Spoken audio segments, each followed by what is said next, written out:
नमस्कार मित्रांनो, तूही रे माझा मितवा या मालिकेच्या पुढील भागात आपल्याला पाहायला मिळणार आहे. चैत्र गौरीचे जे तांदूळ असतात त्या तांदळात शलाकाचं नाव आलेलं असतं. शलाका आता प्रथेप्रमाणे देवीची ओटी भरणार असते. शलाका ओटी भरायला जाणार तेवढ्यातच तिथे वल्लरी मामी तिचा हात झटकते आणि हे बघ, असं काही होणार नाहीये.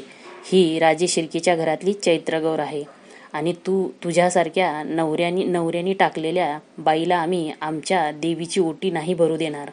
तू सुवासीनच नाहीयेस असं म्हटल्यानंतर इथे आता ईश्वरी आणि अर्णवला खूप राग येतो. दोघेही एकदाच बोलतात, हे असं कुणी सांगितलंय?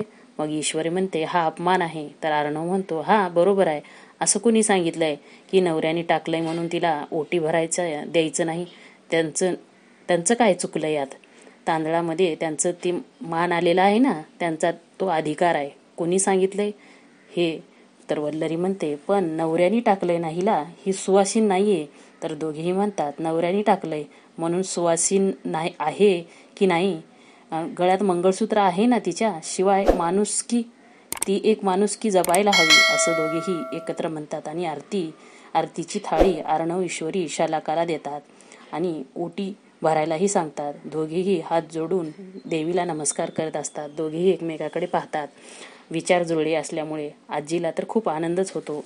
आजीच्या मनासारखं घडतं म्हणून आजी दोघांचीही दृष्ट काढते आणि म्हणते, दोघेजणही कायम एकत्र राहिला पाहिजे. दोघांनीही कोणतेही प्रसंग आले ना तर एकमेकाच्या साथीने राहिला पाहिजे असं म्हणून आजी देवीला नमस्कार करत असते. असेच अपडेट बघण्यासाठी चॅनलला सबस्क्राईब करा. धन्यवाद.